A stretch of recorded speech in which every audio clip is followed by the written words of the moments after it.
This is the G10 V-type speaker. It's a VT Junior. This is a 10-inch speaker that came out of the amp, which I'm going to replace with a 12-inch.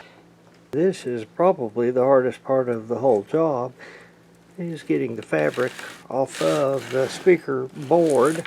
I found this to be most effective in taking all of these little staples loose. Pop them loose with this, get in under them. It's just a long, tedious process. Once you pop them up, then pull them out with some pliers. But anyway, it's a tedious process. You simply pull out all of the staples for your trim. And I've tried to keep mine straight and they wanted to come out inside the trim strip itself, so maybe I can just hammer them back on. And then you have a separate set of staples that's holding the cloth on.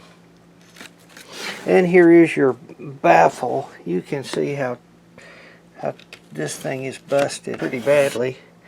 Look at that. You know, it looks almost like cardboard. It's not.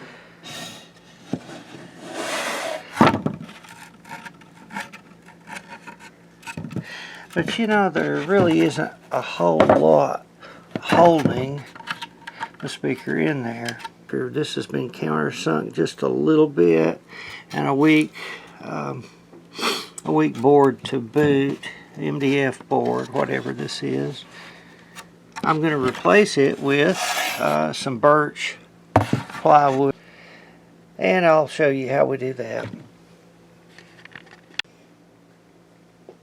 If you look close, I believe you can see these holes across this board are for the mounting of the Marshall sign, and I will take a drill bit and go through each one of these to cut into my new board.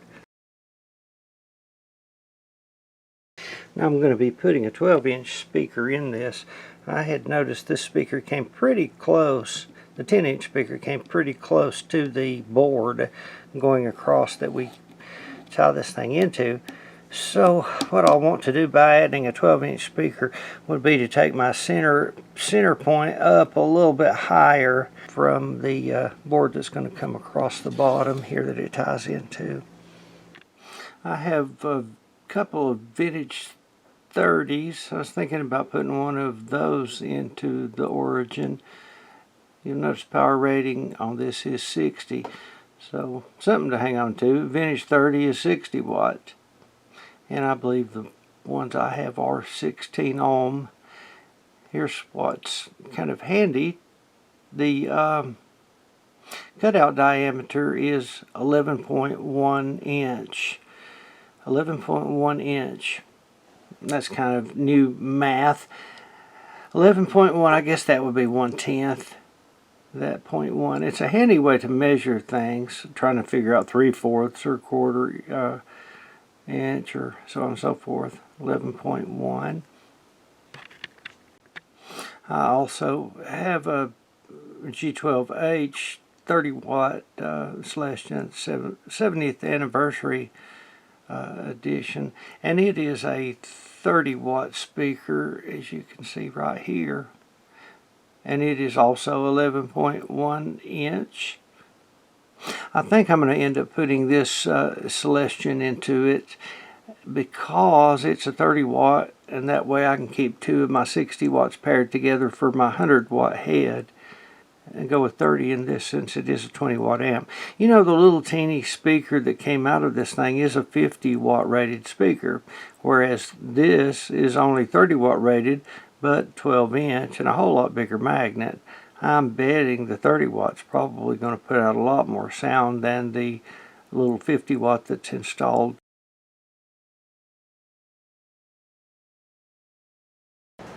As you can see here, I have my speaker board laid on the plywood that I'm going to cut here in just a moment. First off, I want to get all of my holes cut. Now this thing is marked in case, these are just little lines in case I get off a little bit.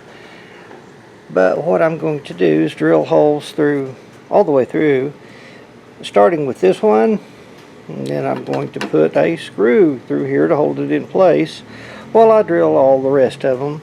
I'll also drill through this one and put a screw in it too. They say there's no better clamp than a screw.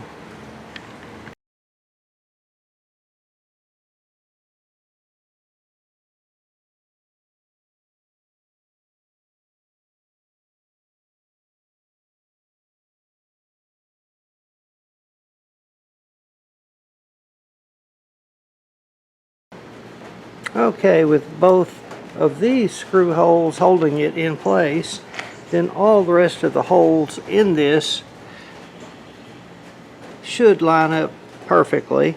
And by all of the holes, what I'm talking about is the holes to hold the Marshall sign on, as well as the holes for mounting inside the cabinet. Obviously this is going to be cut to a different circumference, so I'm going to be moving the hole just a little bit up for the speaker itself. This might seem pretty simplistic, but you wouldn't imagine for the novice. It's little things like this that totally screw up your whole project. If you can get your lines all made perfect and locked in place before you start drilling and cutting holes, you know, you can see here where I first marked this, how much it slipped over, and then I marked it again when I realized I was closer to the board. Little things like this that make for a perfect job versus a good job versus a poor job.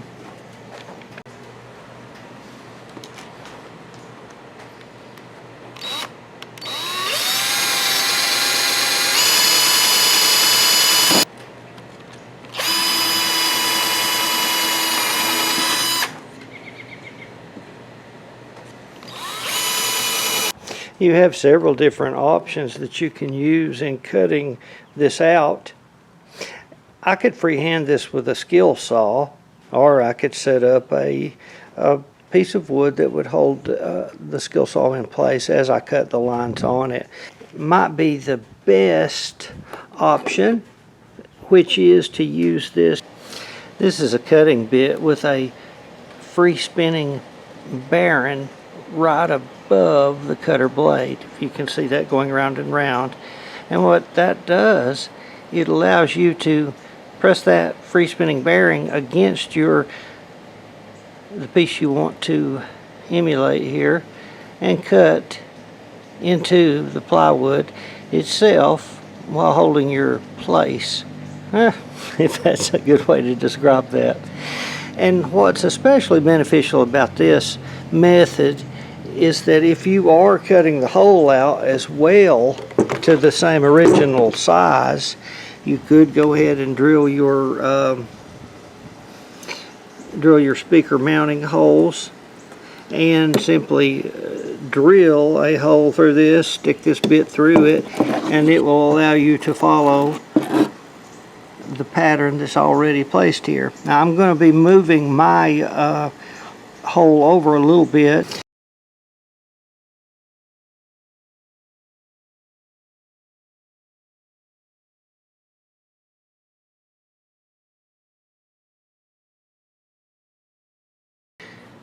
Using this nut. Now if you were going to cut this thing out using this template, if you're going to cut the same size 10-inch speaker hole back in it, then what you would do is simply drill a starter hole, drill a hole through it, you know, somewhere in here to get this stuck through, and zip all the way around it. You'd want to make sure obviously it was overhanging an edge, because you don't want your cutter blade to be hitting anything below. So you'd hang it over an edge, clamp it down, like cut half the hole and then loosen it up, reclamp it down and cut the other half, just so you're avoiding cutting into something down below you. But I'm not going to be doing that.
Alright, here is your piece speaker board after it's been cut out.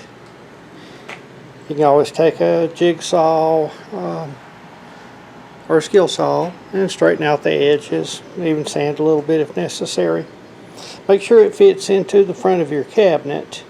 Now, one thing that you will notice on here is that this is placed almost center, but a little bit toward the lower portion and close to this side as well. The thing is, putting a 12-inch speaker in here, especially the big magnet, the G12H, which I'm going to be putting in there, it puts you really close to the tubes. So what you want to do is lay this in the front of your amp, lay your speaker in there just to make sure where you want to go to with the speaker. The further you can get it from the tubes, the better. And I'll find out whether or not this is going to cause any interference, noises, things like that by it being so close to the tubes.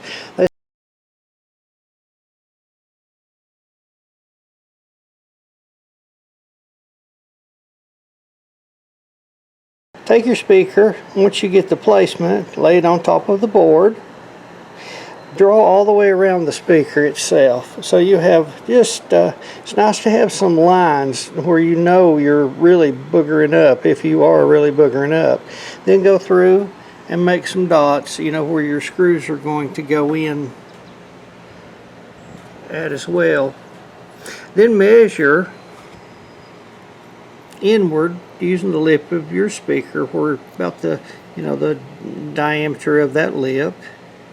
What you're going to be going for is 11.1 inch from this point to this point.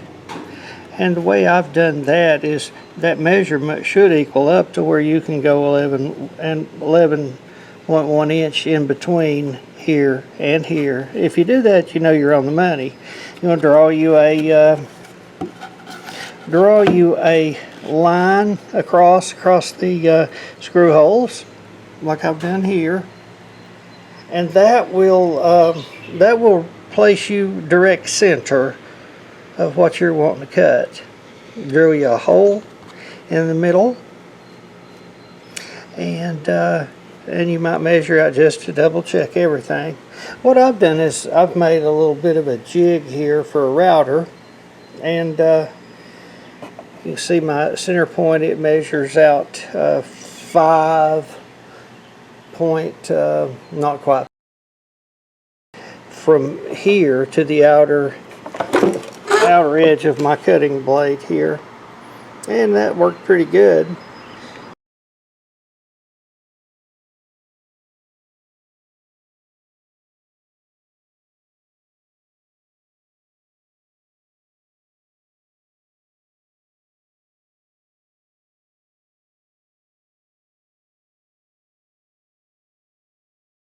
Then you drill a hole to get this bit through, and you're on the money.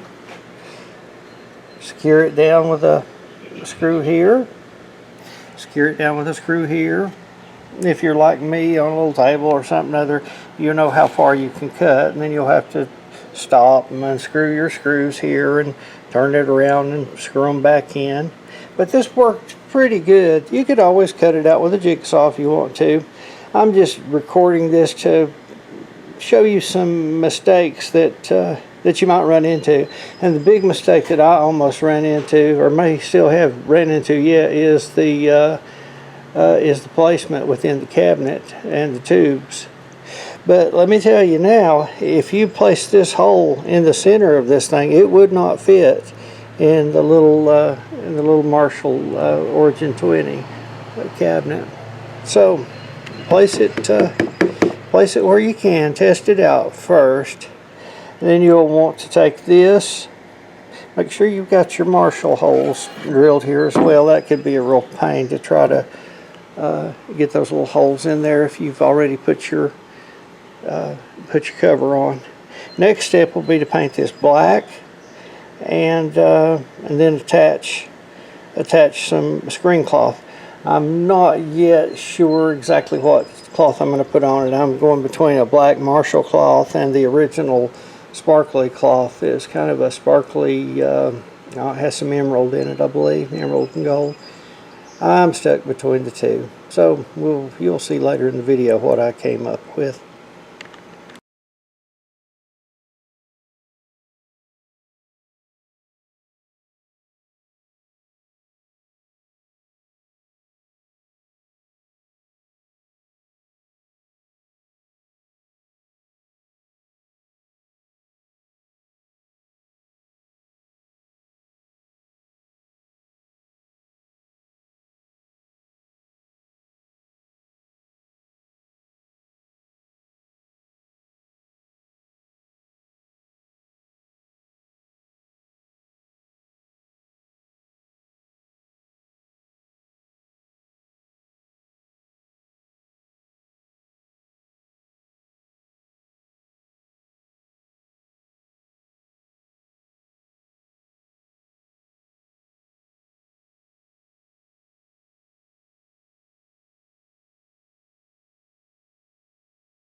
One, two, three. All right, first off here, G12.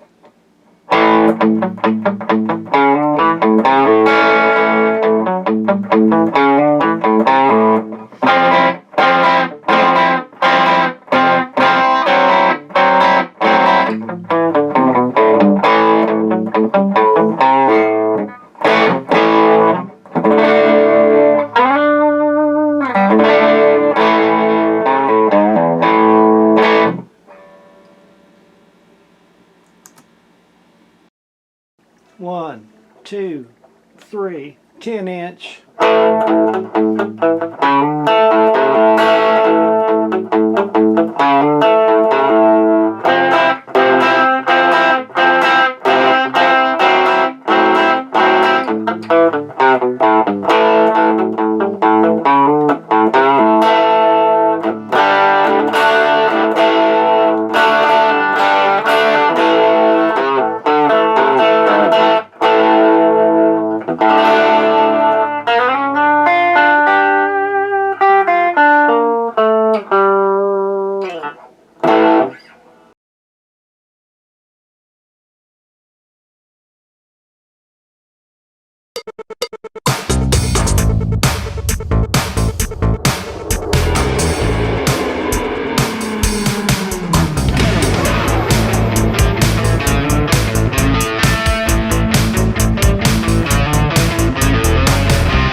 Train standing at the gate, eyes on the back of a bull named Fate.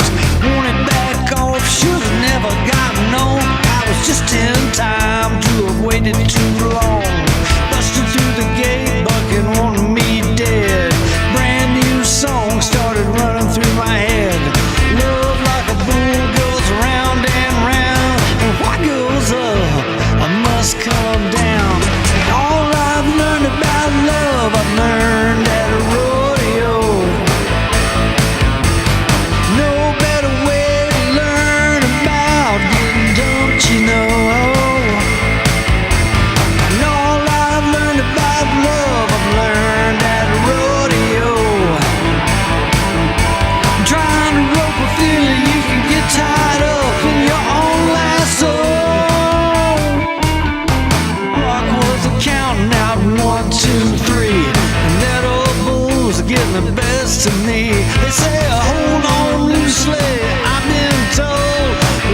tell you, buddy, there's a time to let go. Landed on my feet like an old stray cat. That old bull wasn't finished yet. She thinks my friends are just rodeo clowns. They'll be there when I hit the ground. Don't squat on your spurs, don't spit in the wind. If you get bucked off, get on again. Before you tie the knot, know what you're tying to. Getting swept off your feet is like getting through. If you see it kicking, you know it's gonna buck. Little bit of practice, you'll have a little luck. Not about winning, it's about getting off the ground. What goes up, baby, must come down. All I'm learning about love, I learned from rodeo. Better watch where you step, cause this ain't exactly no